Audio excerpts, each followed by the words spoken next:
Good afternoon, everybody. We're just going to give it a few minutes for people to join the Zoom. So just give it a couple more seconds and I'll start with my spiel. And well, before we do that, let me clarify. This will be recorded and put on our YouTube channel, correct? Correct. And it's on our Right. Facebook page. Not our Facebook page, our web page. Right. Right. Um, Okay. all It'll be right. world famous. Yeah, I'll get started. My name is Paul Cambio. I'm one of the co-chairs of the California Lawyers Association's Health and Wellness Committee.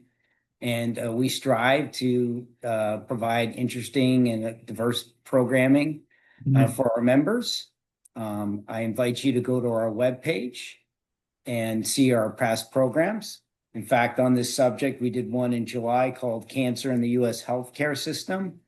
That was presented by Roger Royce, who was an attorney who was practicing and fighting cancer at the same time. So there's a lot of information for people that are going through that problem right now. We're always looking for new members on our committee, and I encourage you to apply. And our application process is open between September and October. And if you have any questions during the program, please put those in the question and answer box, and we'll take care of those at the end of the program. I'm going to turn things over right now to Gary Letourneau, who's kind enough to find us this great speaker. We're very fortunate to have give us a program today. Thank you. Hey, thanks, Paul. It's really an honor for me to introduce our speaker today. I've known her for probably almost 20 years, and she's a product of California. We're incredibly fortunate to have her. She's a certified nutritional consultant, and she holds a certificate in plant-based nutrition from Cornell University. She's taught nutrition and cooking classes for 2 decades as a Food for Life instructor, certified by the Physicians Committee for Responsible Medicine at the Barnard Medical Center in Washington, D.C. She's also, so she's nationally known. She's been doing this for a significant amount of time. She's the founder and director of a nonprofit called Plant Diego, a group to educate and support people in transitioning to a healthy, whole food, plant-based lifestyle. She's also a co-author of the book America Goes Vegan with Dr. Glenn Mercer. And to visit her, go to www.tracys, Tracy's, realfoods.com, which is a whole food plant-based company that ships healthy plant-based foods nationwide. And I do highly recommend you look at that website. It's full of really incredible positive statements about Tracy and the work she does. So, Tracy, thank you very much for being here. It's always a pleasure to see you. Thanks. Thank you. Thank you, Gary and Paul and California Lawyers Wellness Association. Really appreciate you guys inviting me here today. And I just wanted to just get started by saying that part of this, the kind of activity around the breast cancer awareness, really, we've been really trying to get a hold of that a little bit more through the Physicians Committee for Responsible Medicine the last couple of years, because we're finding that the focus isn't necessarily about preventing breast cancer and other cancers. It is about early detection and some really important things that are really very important. But how about trying to, introduce people to a way that maybe you could never be diagnosed? How about that? So the last couple of years, we've been having rallies across the country, led by instructors like me, Food for Life instructors. We've also brought in the Building Healthy Communities project, which is another part of the Physicians Committee for Responsible Medicine. They're out of Washington, D.C. And so we're going worldwide with this. And we're just getting in our communities and introducing and letting them know about how there's a four-pronged approach that people can change their lifestyles and hopefully, reduce their risk. Of course, we can't say across the board that if we do all these things, we're not going to be diagnosed at some point during our lives. But science shows that when you do these things, this is all scientifically based, your risk goes down. If you do get diagnosed, your prognosis is better. Your treatment is going to be better. Your recovery is going to be better. So all these reasons we're promoting this and just trying to scream it and beat the drum against breast cancer. And that's what we do. We actually get local drummers to come and drum at these rallies. And we had one in San Diego in September. And we're kind of getting ahead of the October Pink Let's Beat Breast Cancer or Breast Cancer Awareness campaign, and start in September. And we also have them in October too. So the four-pronged approach is to, number one, just eat more plant-based as much as you can. Exercise, get out there and move, however you can do it, whatever works in your lifestyle. Just walking, whether it's dancing, taking a yoga class, limit or avoid alcohol, and maintain a healthy weight. So those are the things that have been shown to scientifically help to avoid getting cancer, breast cancer especially.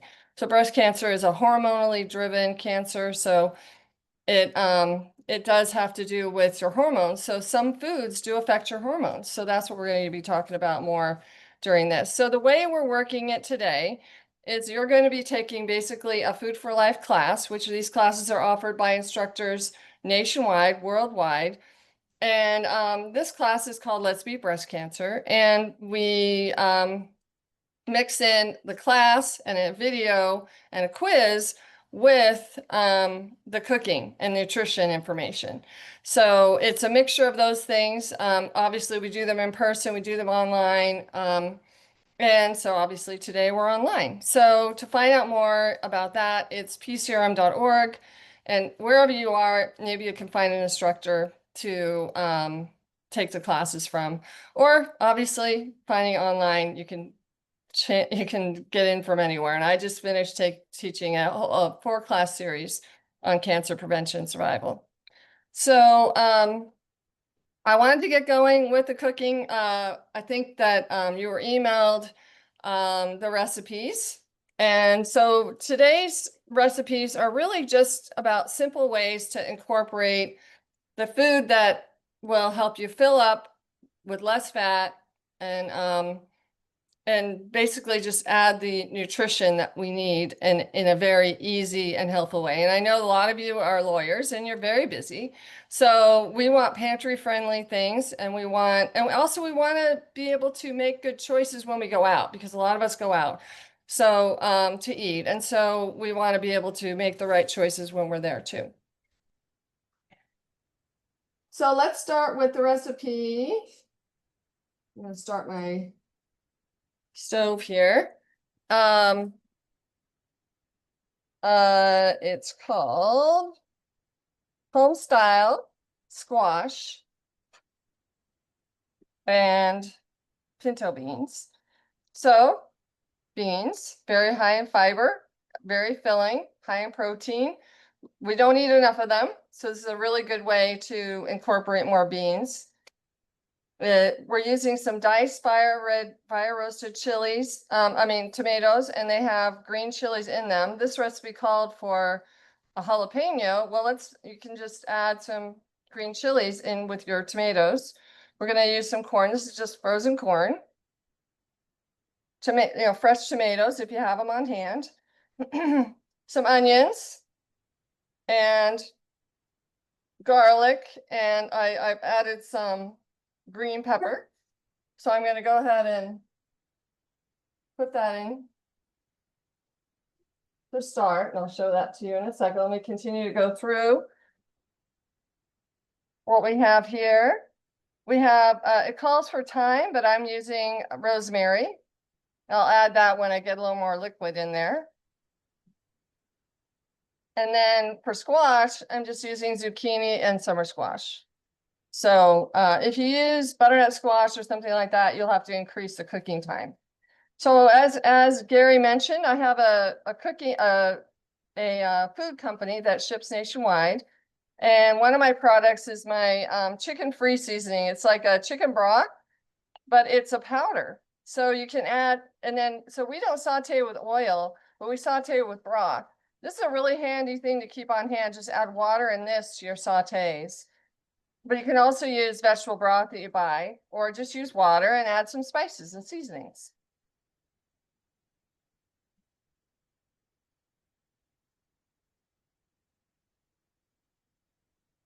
So here's our the beginning of our saute.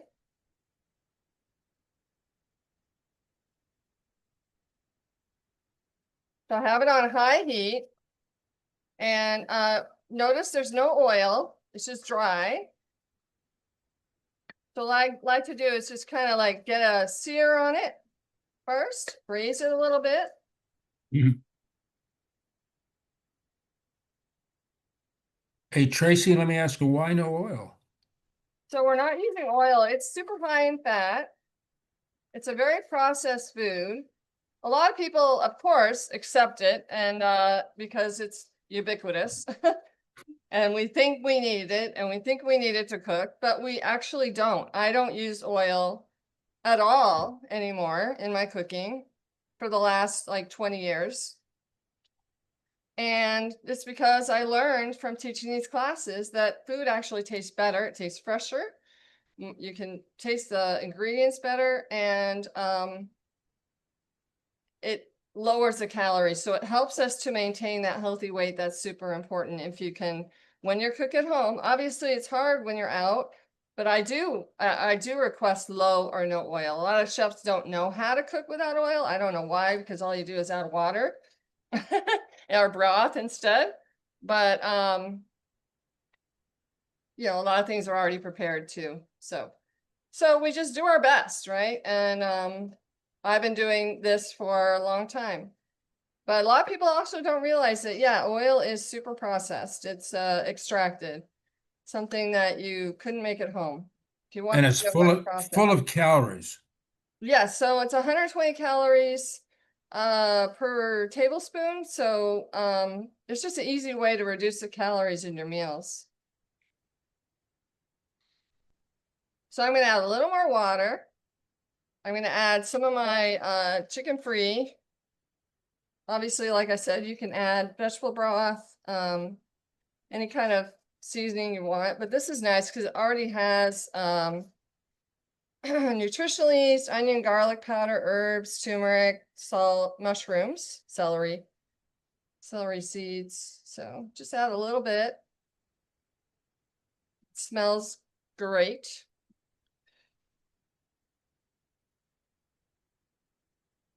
Once you get your onions softened, you can start adding your other ingredients. So this didn't call for mushrooms, but I've been using, and it's super convenient. I've purchased this big bag of mushrooms, and Wow. they're dried.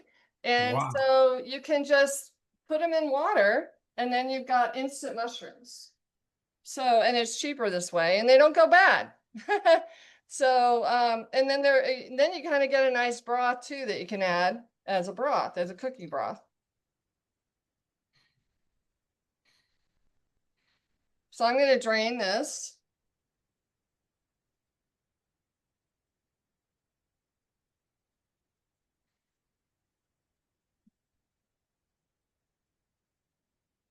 I'm going to add our zucchini. And I'll add our squash.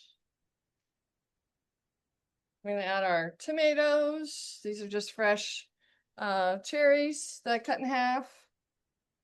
So this is just a throw together meal, really. It's change it up from day to day and you've got a nice meal. You can change it up with the veggies you add. You can add peppers. And I'm going to serve it over brown rice. And I like to keep this already cooked. So I'll just heat this up and in the microwave, and then I've got a meal.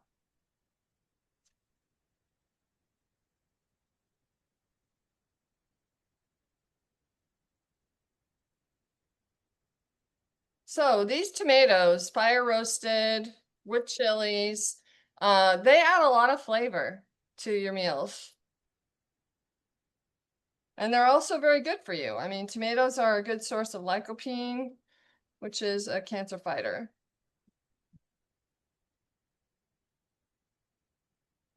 Hey, Tracy, I'm coming home. I'm coming over to your house for lunch. Come on over. Well, I think it's what you like a 40-minute drive away or something. Not that far. Well, I'm in Escondido.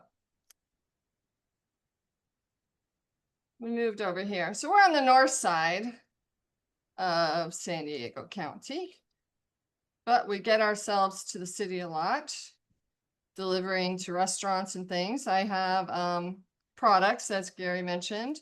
I actually have a burgers that I created. They're called All American. I have a spicy black bean. These are our superstar, and a vegan restaurant uses them in their, instead of like Impossible or Beyond or whatever, they're using my burgers, which are whole food, plant-based. And then we also have cookies. These are our double chocolate. Those are ultra popular. And everything's oil-free and based on nutrition, based on my years of doing this and really being passionate about it. So I'm just going to go ahead and add our rosemary. You know, a lot of people can just go outside and grab some rosemary. It's growing in a lot of different places. We have it in our yard. I'm grateful for that.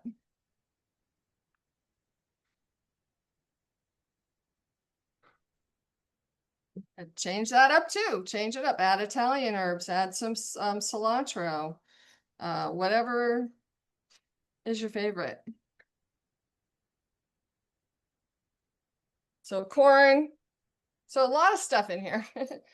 This is several meals for some people, or definitely feed a big family. For us, it's several meals for sure.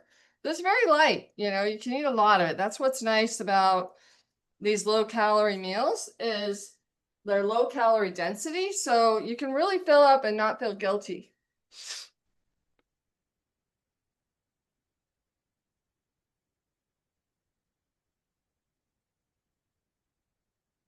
All right, so what I'm going to do now is I'm going to put this over on my stove and just cook it on low, covered for a few minutes.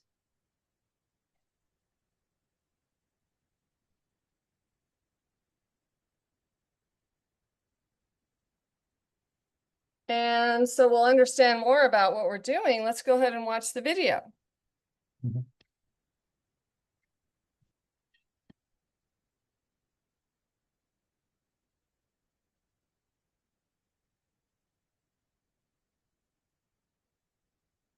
Okay. And if you can hear me, get your quiz out. Hopefully you were emailed your quiz. So get your quiz out and go along with the video. Keep you engaged more to follow along and answer the quiz, and we'll go over it after.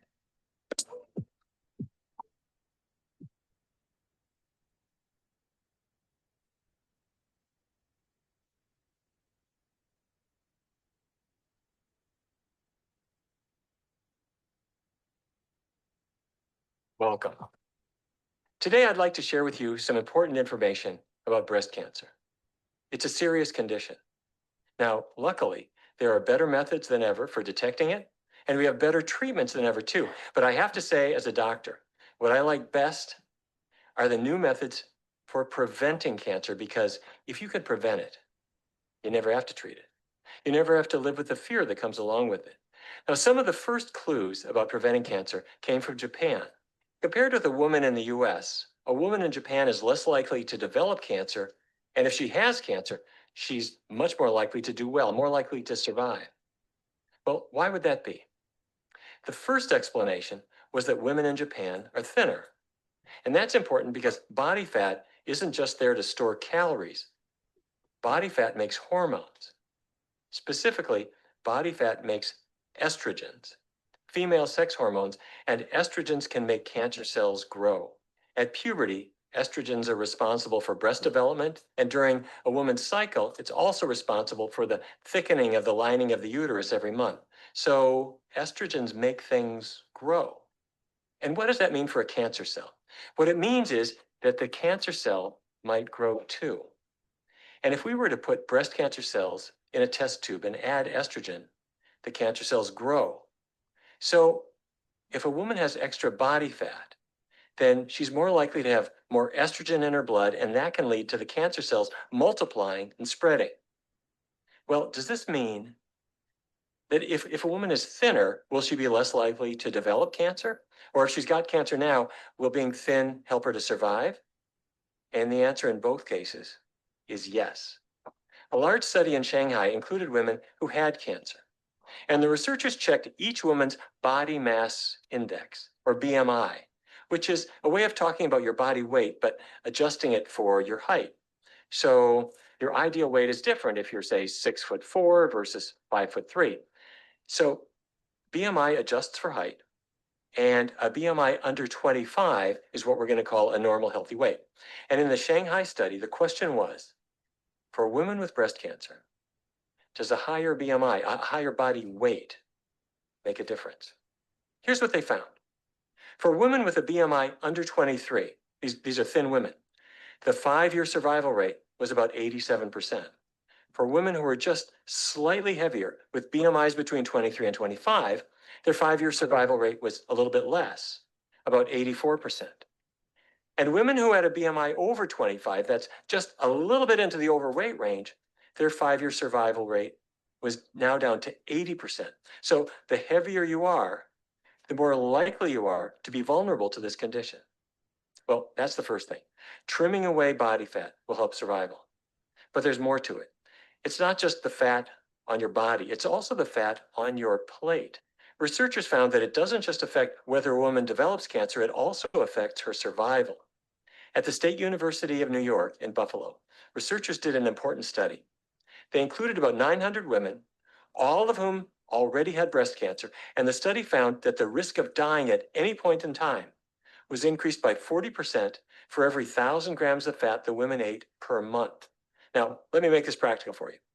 If you took a typical American diet, including all the fat from burgers and chicken nuggets and French fries and salad oils and so forth, and you compare that to a totally plant-based diet, a vegan diet, without any animal fat in it, and if we also keep the oils pretty low, those two diet patterns will differ by anywhere from 1,000 to 1,500 grams of fat every single month. And that's good for a 40 to 60% difference in whether you're dead or alive at any single time point. So it can make a huge difference. So getting away from fat is a good idea. That's true for body fat, and it's also true for fat in foods. And we've put this to work sometimes in some surprising ways. Women with menstrual cramps can use this approach to reduce their pain. Let me show you how this works. At the beginning of the month, there isn't very much estrogen in a woman's bloodstream. Then, over the next 2 weeks, the amount of estrogen in her bloodstream gradually rises and then it falls. That's when she's ovulating. The ovary is releasing an egg. Then, over the next 2 weeks, the amount of estrogen rises again. It thickens the lining of the uterus. The uterus is the most optimistic organ in the body. Every single month, it's convinced we're going to get pregnant for sure, so it's getting ready. But then, after a week or so, the disappointed uterus discovers that we are not pregnant, and so at that point, the inner lining of the uterus breaks up, and it's lost in menstrual flow. And as that inner lining breaks up, it releases maladjusted chemicals called prostaglandins, and they cause cramping and headaches, and they make you feel really crummy.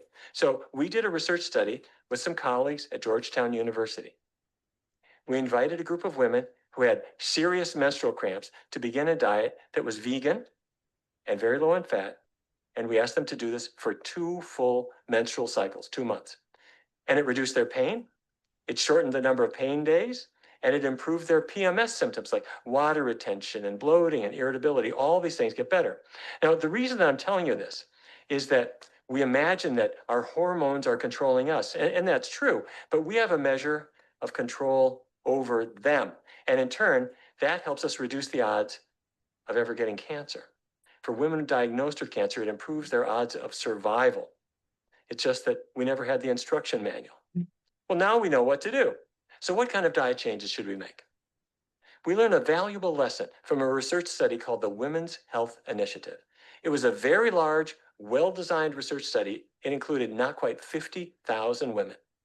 And the question was, if we reduce the fat content of the diet, will that help prevent breast cancer? But the study tested a very modest diet. It didn't suggest a vegetarian diet or a vegan diet, and it really didn't reduce the fat to any great degree at all. The numbers were like this. At the beginning of the study, the average woman going into the study was eating about 38% of her calories from fat, which is higher than the US average, which is closer to maybe 30. The study began, and the participants were able to reduce the fat content of their diet to about 24%, which is in the right direction. But as time went on, the fat content of their diet crept back up, ended up around 29%, which is very much like the national average. So what happened? It turned out that their breast cancer rates dropped a little, about 9%. That's good, it's in the right direction. And for one kind of cancer called progesterone receptor negative cancer, the risk dropped 24%. So that's good. Now, when the study results were published, many people took it as a failure because the drop in cancer rates was so modest. But let's look at it a different way. A modest diet change brings a modest result. The researchers didn't test a plant-based diet. Instead, they simply encouraged them to choose leaner cuts of beef, which is still about 29% fat, chicken without the skin, which is around 23%, and so on. But by comparison, broccoli is 8% fat.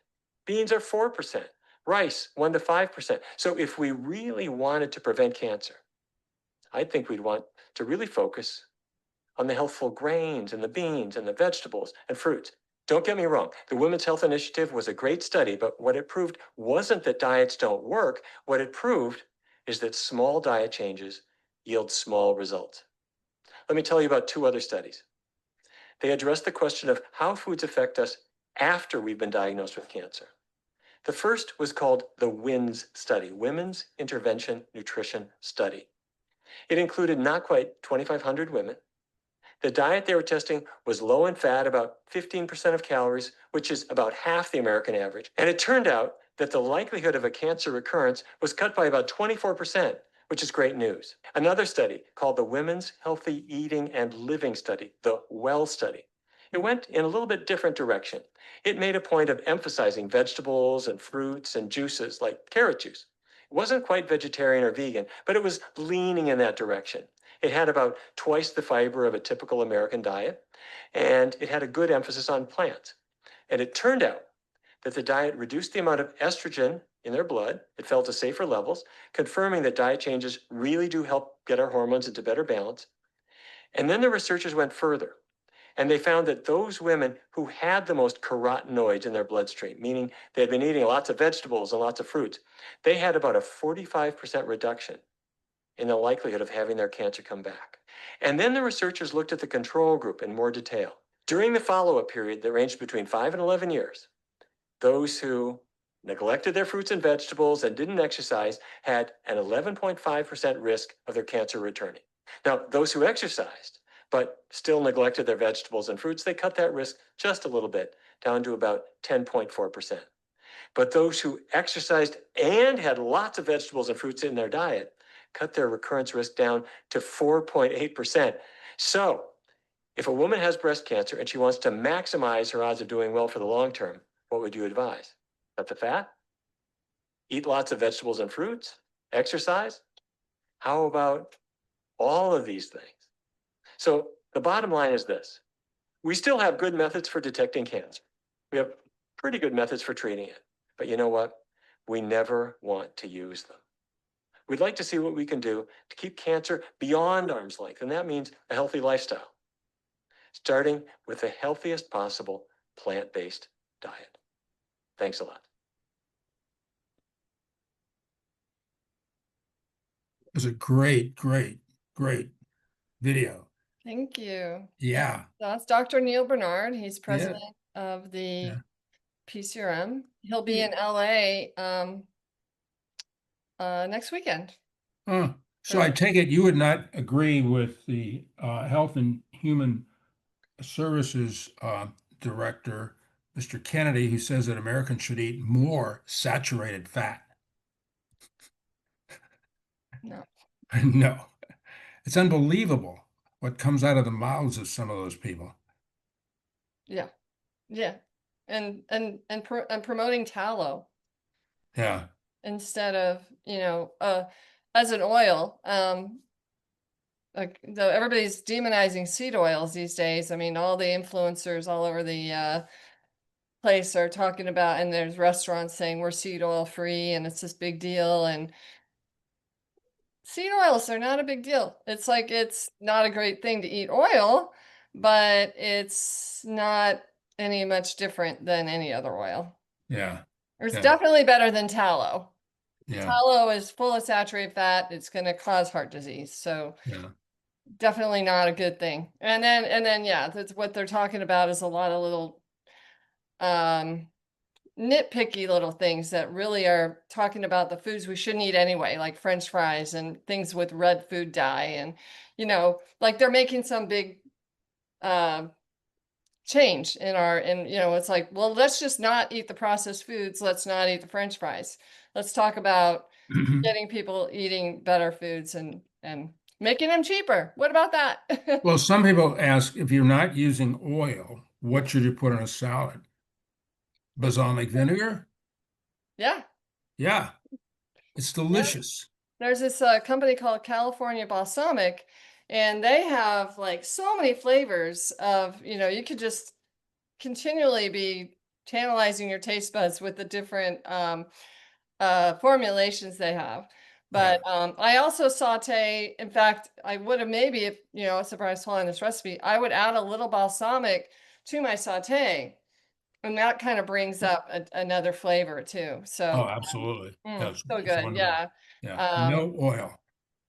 Yeah, And so simple as a balsamic glaze, but I made in my class yesterday, I made a raspberry vinaigrette. It's just made out of raspberries and balsamic vinegar and some dates and some mustard and just blend it up. Right. So Yeah. there's all sorts of good things, and you can look for fat-free or low-fat dressings. There's lots of them out there. So Right. let's go ahead and go over our quiz.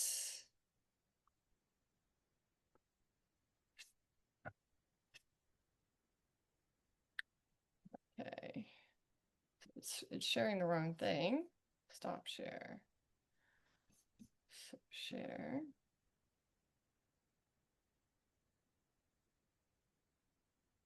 I think it's sharing the wrong thing. Are you guys seeing it? The quiz? No, the only thing I can see is you and me. Okay.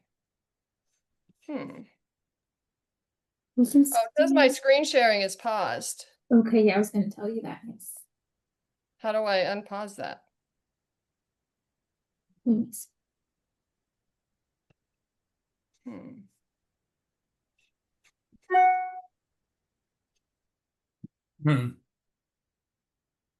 Try to share it Ruth, again. we need your help. Yes. Can you share it again one more time?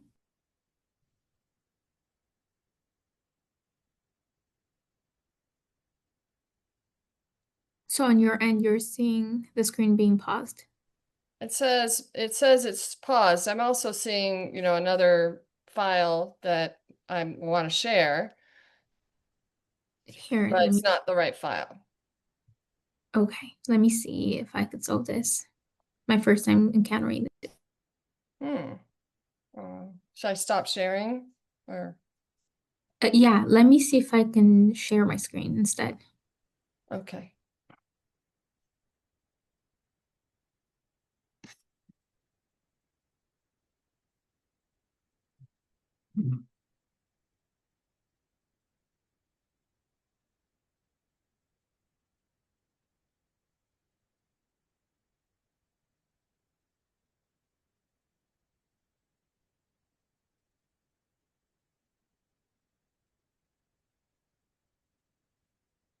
Hey, Tracy, while she's working on that, you want to answer some of these questions? Sure. So somebody asked, what is the difference to our body between meat protein and vegetable protein? No, that's a really good question. For some reason, and I'm not sure, obviously protein from meat is it's still all protein, right? You're getting protein from plants, protein from meat, but when it's from meat, it's mixed in with fat, and that's all that meat is basically. It's just protein and fat. So when you're getting protein from plants, you're getting fiber and you're getting, a lot of other nutrition that goes along with it. But for some reason, when studies show that meat protein is more carcinogenic, and also dairy protein too. It raises your IGF, which is your the hormones that can drive cancer growth. It's a growth hormone. For some reason, when you eat that protein, it actually accelerates that and raises it in your bloodstream. So people who, like me, don't ever eat meat, you're going to find that I have low IGF-1.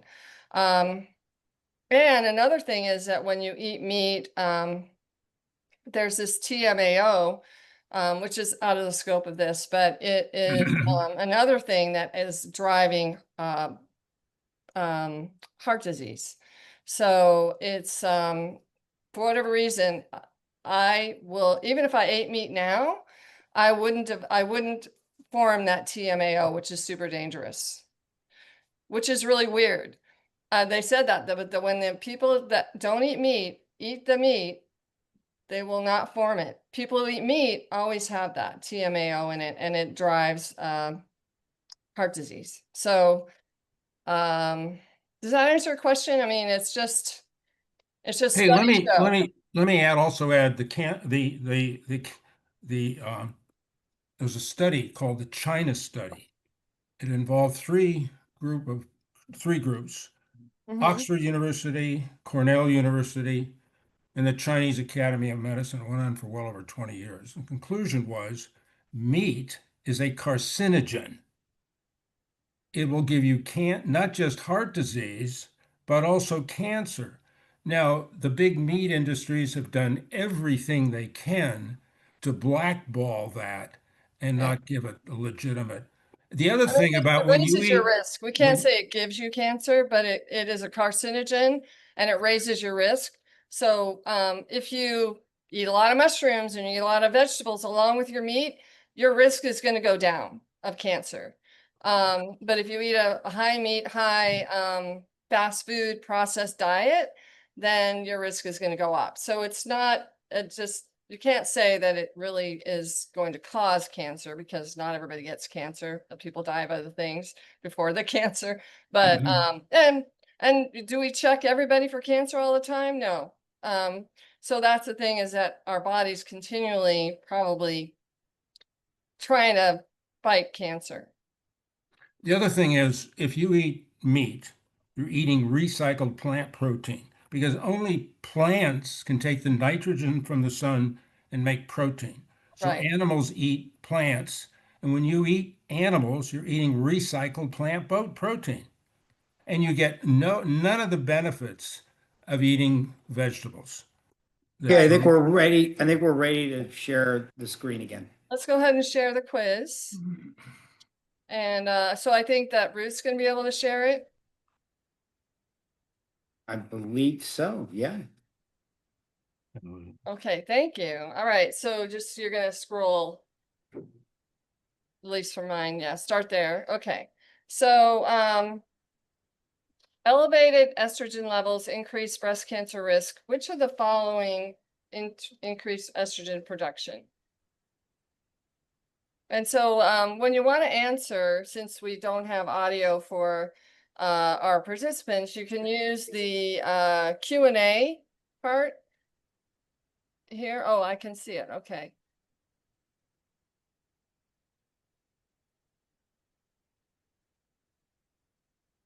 Let's see. So I scroll down. Is anybody answering? Oh, would you like them to put their answers in the Yeah, answer? so if you like, Yeah. you can answer in there. Yeah. So again, it's elevated estrogen levels increase breast cancer risk. Which of the following increase the production? Body fat, dietary fat, both A and B, or neither A or B? I believe the consensus is C. C, yes, That very is good. correct.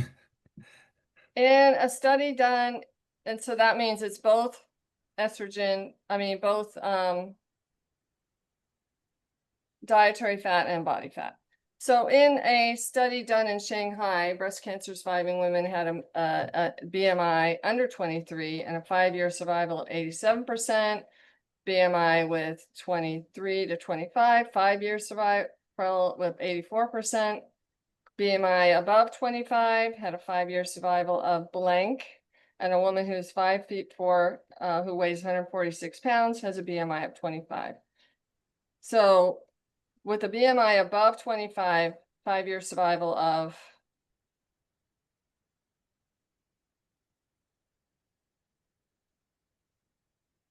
guys have any guesses? Guesses.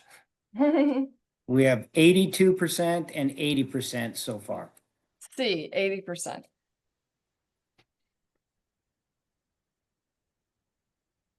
So you can see the survival goes down as your BMI goes up. As a percentage of calories, white tuna is 16% fat, whereas beans, rice, and potatoes are what percent fat? 1 to 5, 5 to 10, 10 to 15, or 15 to 20.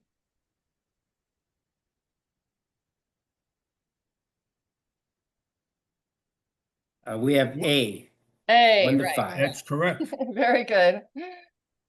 Very good. You lawyers are used to taking tests. Well, you were anyway. Yeah, I know my potatoes son's have a law- potatoes have that? 1%. Potatoes are very low. Yeah, my son's a lawyer, so I know he had to take a lot of tests in his time. In the wheel study, breast cancer survivors who ate the greatest quantity of vegetables tested by blood carotenoid levels had a blank reduction in their likelihood of cancer recurrence. Was it 25%, 30, 40, or 45%?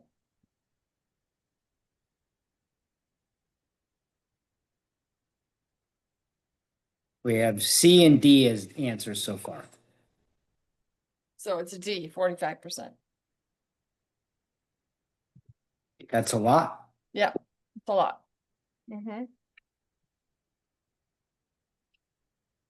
All right, any other questions? I have a couple more recipes to show you guys. Some people were curious if maybe you could recommend some high protein plant-based foods. So the highest protein plant-based foods are the beans and the seitan, which is made out of wheat gluten, tempeh and tofu and edamame. So edamame is higher than like the pinto beans I used.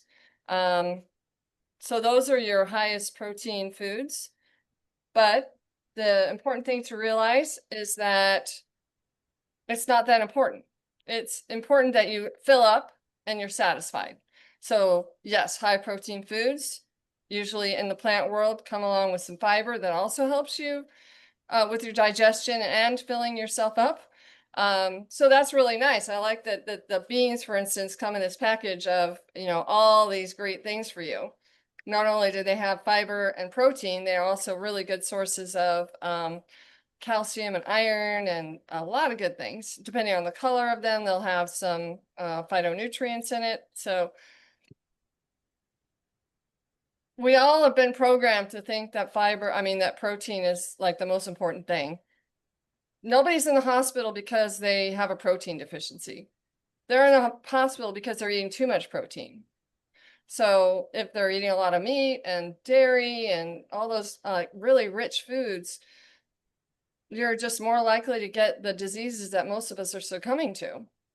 So don't focus on it. Don't eat the protein powders unless you're an elite athlete, or unless you're really feeling like, if you're switching this diet and you're really feeling like, oh, I'm really missing something and you just need it temporarily.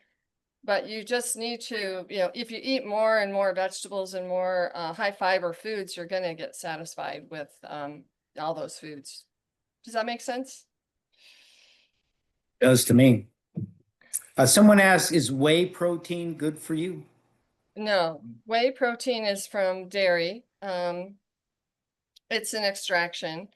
It's the protein from dairy, casein and whey, but especially casein, has been used in laboratory studies in mice or rats or something. And it's been shown to actually it's a carcinogen. It actually increases your cancer risk by a lot. And that's in those rats, of course. So we aren't going to do that in humans.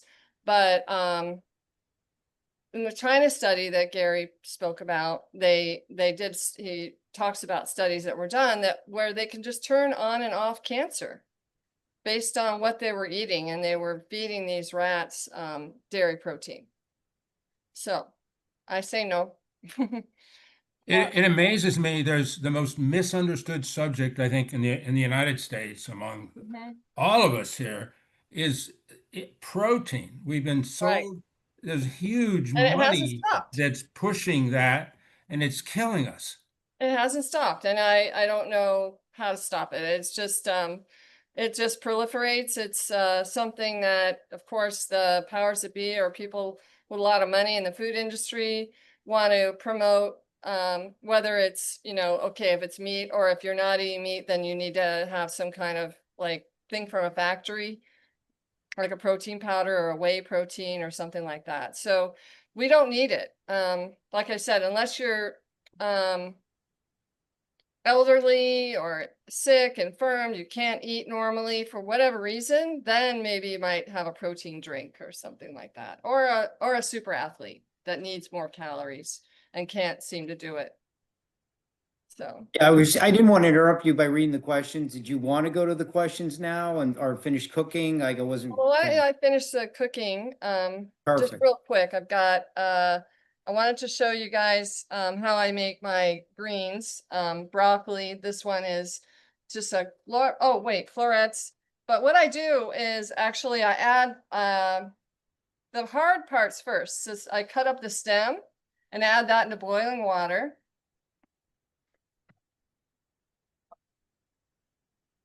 And now I don't really have enough time, but I will let that cook for a minute or so. And I don't mind if it's crispy, so I'm going to go ahead and add the rest. And it really literally only takes a little bit of time. I mean, you could cook it however you want. I like it to be crispy. So, but what I'm doing is I'm making it more digestible and but not killing the sulforaphane, which is the active ingredient in cruciferous vegetables, kale and broccoli. Like, for instance, broccoli sprouts are a super high source of sulforaphane, which is a cancer-fighting enzyme.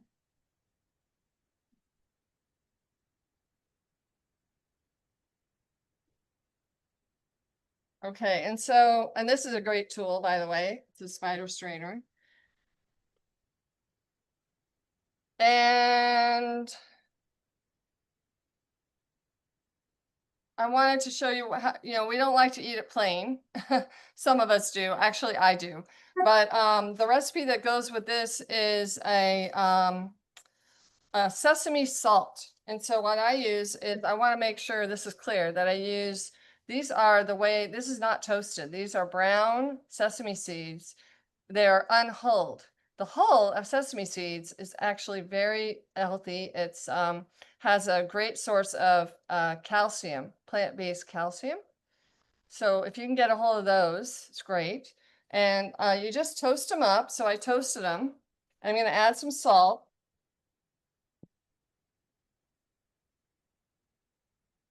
And I'm just going to blend it up.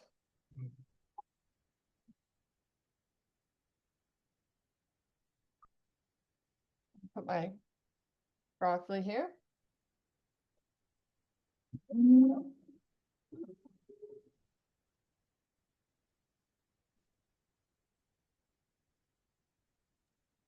That's the quietest blender I've ever heard. Yeah, it's Zoom. Zoom just helps the make, it's definitely not quiet. It just gets rid of that blender noise for you, which is nice. So this smells amazing. I wish you guys were here. So it's a great topping. I love it whenever I have it on hand to add to a lot of things. It's kind of like using Parmesan cheese, but so much healthier and so simple. And so you just put it over your broccoli, sprinkle it over, and it just adds a lot of flavor and nutrition. So we had some questions. I have a blend smoothie I was gonna make, but I'll just show you the ingredients and go over it real quick. Let me get I want to keep you guys, but the smoothie calls for berries, so it's just frozen berries here. I'm not using bananas in it because bananas, recent studies have shown that they can actually interfere with the absorption of into your bloodstream of berries and antioxidants. So for high antioxidant meals, you might want to skip the bananas, especially the bananas that are turning brown. It's that enzyme that turns it brown. So any food that turns brown when you cut it, so that'd be pears, potatoes, those, I don't want to get too complex, but it's Dr. Michael Greger's website, which is nutritionfacts.org, goes into it in depth. So instead of bananas, I'm going to add some dates, and I'm just soaking them. Actually, soak them in green tea because green tea is this is not a specimen, it's green tea. Because green tea is a very good antioxidant and very good against cancer. And then I'm going to add just some tangerines. So just blend all that up and some hemp seeds. So with some soy milk, because soy is actually not a problem with breast cancer. So I want to make sure that's clear that it's an anti-estrogenic food. It's not estrogenic. So let's get it. We only have a little bit of time left, so I'd love to answer some questions. And please go ahead and answer the survey that we put in the chat, or I think that Ruth's going to email that to you, California Lawyers Association. It's really important that we get the feedback. In order for me, especially to get credit for teaching this class, I'm doing it for free, but I need those surveys going to the PCRM Physicians Committee to so I get credit for teaching the class. So I really appreciate you guys taking the effort. It's only like a couple of minutes. So. Yeah, a lot of people didn't get the recipes, so we'll make it a quid pro quo. If they want the recipes, they're gonna have to do the survey. So, okay. Someone record that. asked, someone asked that they have, some people have intolerance to beans digestively. Is there like a substitute, like carrots or something else that's a good substitute for beans? Tofu, if you're, wanting a high protein food. Tofu is one that's doesn't have if it's the fiber that's giving you the issues. But I always tell people just try one bean, try and try the next day 2 beans, next day 3 beans, because it's really important to be able to digest them. It just could be that your body's just not used to the fiber yet. That makes sense. That's correct. That's correct. Yeah. Yeah. Got it. Someone asked about the video of the doctor. Is there any place to find that if they wanted to share that with their friends and family? So those videos, because we're certified here at the Physicians Committee, they're not on YouTube or anything like that, because they're just for us and our use only. Sorry about Right. that. No problem. But PCRM has lots of great information. They actually have a really great podcast called Exam Room. And so much great information. And if you search YouTube, you're going to find great videos by Dr. Neil Bernard. He's very prolific. Yeah, he's great. He's Yeah. great. So someone asked, how much good fat should we eat? Avocado, salmon, olive oil? Like, is there such So a those thing as last good two are fat? not good fats, but yeah. Olive oil, not a good fat. There's nothing really healthy about it. Salmon, also not a good fat, still very high in saturated fat. People think that it's all omega-3 fats. It's a lot of saturated fat, which is the opposite of omega-3 fats. Omega-3 fats are actually good for your heart. And so I just recommend whole food fats as much as you can. Avocados are okay. If you're trying to lose weight, then you be mindful of that. But the hemp seeds I showed you are a really good source of omega-3 fatty acids, as are walnuts and chia seeds and flax seeds. Now, I drink oat milk, and someone asked almond milk versus soy milk. Do you have a preference?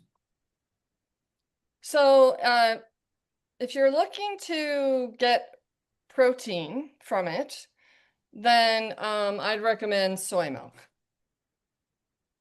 So of the other milks, they're great just as a, pour over your cereal, put in a smoothie, make things creamy, put in a soup, whatever. But they're not really very high in nutrition unless they add it, unless the manufacturer adds it. Oat milk is great in coffee. It turns out that's the best, but this is the only one that actually has nutrition. Even good to almond know. milk that you buy, I've heard it only has a few almonds in it. It's really a lot of fillers. So making it yourself is labor intensive though. So this is the one. This one is unsweetened. It's only got soybeans. And that's another thing, that if you can't eat beans, you can still use maybe soy milk if it's the fiber that you're having problem with. So this milk doesn't have the fiber. But Someone asked, do they separate the kinds of breast cancers? yeah. But I'm not an expert. I'm not a doctor or an oncologist, but yes, they do. They do, based on the hormone that's driving it, I believe. Let's see, I want to make sure. And whether it's before or after menopause and things like that. Let's see. That's just about all our questions, I think. Oh, someone asked, when you're sauteing without oil, what temperature are you doing that at? Medium or High at first. high So at I do it first? at high at first just to get it going. And then I'll add a little liquid, turn it down. Depending on how much you're doing. If it's not a lot, it's just going to cook up real quickly. But if you're doing a whole bunch of onions, a big onion or a bunch of veggies, I use the lid too to kind of get the steam going. And it kind of, that way the top gets cooked as well as the bottom. Does that make sense? So it's, but you got to watch it. I love my glass lid for that reason. So I can watch what's going on in there and see how much it's burning or how much of a boil I'm getting. But generally most dishes will have some kind of liquid added, and the liquid burns off even if you don't use, if you're not making a saucy dish. Hey, Paul, Any I have a advice? question.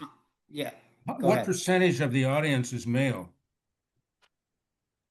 I don't think we had a lot of male attendees. I would think that's not surprising. I'm looking through real quick. There's one. I think at least one, two, 3, 4, about, I would say, yeah, 4 or 5. Okay, I have a question for Tracy. Do men get breast cancer? Yes. It's a much lower percentage for sure, but some men do. And how is it that they get breast cancer if they don't have breasts? Because they have estrogen as well, and they do have breasts.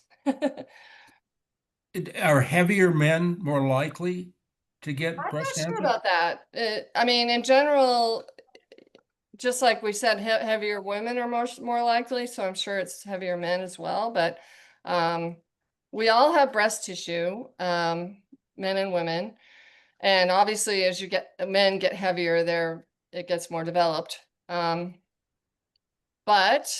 I'm not sure about that. Okay, But I just know that men do yeah, get okay, okay. And just a follow-up on the different types of breast cancers. The person was curious, does the different foods impact different types of cancer, or is it all kind of the same food-wise? it. If I'm you not know. sure.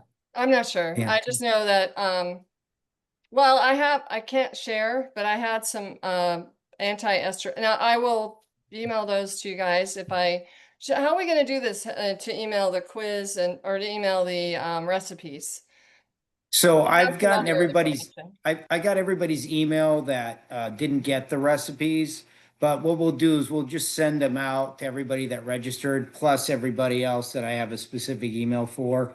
And Mhm. that will make sure, and maybe your contact information, stuff like that, if people want to follow up. I told people to just Google you, and Right. there's various websites you're associated with about food, nutrition, and stuff like that that they can get more information. So. Right. I mean, I'd say, and this is just saying that younger women are obviously higher in, they have more estrogen, they have more active estrogen. It's going to drive cancer in a different way than someone who is postmenopausal. So there are anti-estrogenic foods, and I do have a graphic for that. And so since we're out of time, I will go ahead and I'll email that to you, Paul. And then everybody, if he has time or somebody has time, you guys report back that you've done the survey, you can receive all the good stuff. So it's a really good list of anti-estrogenic foods that was presented by a doctor that here in San Diego, a lifestyle medicine doctor. And you know, it's may not be necessarily studied as well as all the information that Dr. Bernard presented, but it's all, it can't hurt, you know, and that's a good thing too, to just an end note on this. Dr. Michael Greger, who has nutritionfacts.org, has a great video, and I can include that too. It's very short, but the problem is with the studying drugs, no problem. Because why? They have a lot of money going in because all the pharmaceutical companies will put a lot of money into getting these drugs tested. And a lot of people will be a part of those studies. When there's no money involved, is there a broccoli board? You know, there's no money involved in, you know, broccoli, except for buying the broccoli. I mean, there's not a good lobby group for broccoli. And they don't put a lot of money into, for whatever reason, into these studies. But we know enough. I guess that's what over the years and the last, you know, couple decades, they've been doing great studies. We know enough to take a cautious approach to try and prevent and reduce our risk. Whether it's completely scientifically based or proven, I think we know enough. That's all. And that's why I like teaching these classes, because it's science-based. But you know, they're peer-reviewed studies, but they're not as many as drug studies, for instance. Or think Yeah, where I'd the like to money make is a follow. driving it. I'd like to follow up on a question about beans that some people have trouble eating them. And your answer was a great one. I mean, beans are such a great food to eat. Start with one, go to Yeah. two. take your time, but it is well worth getting up there. Eating beans they're a phenomenal food. Yeah, maybe even refried beans, try to get the ones without the oil. Those are kind of a little more processed, and you might just spread it on toast or something, or put it on a taco.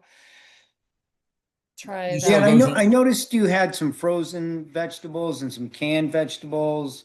Is there any preference there on quality or nutritional value? No, what's great about these is that they are usually frozen right as at the picking time, so it's going to be fresher than maybe something at the store. So nothing wrong with it. And you know, we're all busy people, so don't beat yourself up about using cans and using frozen vegetables and fruit. Very good. All right, we're about 6 minutes over, so I think we've answered all the questions and we certainly appreciate your time. But we'll probably bring this to a close unless you have anything to add. I would like to add, Tracy, thank you, thank you. It was an absolutely outstanding presentation. I think I loved it. Hopefully everybody else did too. Thank you very much. All right, and so here's the end result of our dish here, and I have some parm I'm going to be putting on it. This is my parm, so it's made out of nutritional yeast and sunflower seeds. It's guilt-free, and so just all about making it taste good, and that's what I'm about. And I hope that you guys will all get in your kitchens and start experimenting and make yourselves some plant-based foods that taste good. Thank you very much. Thank you, Thank you. Tracy. All right, thanks everybody. Have a good day.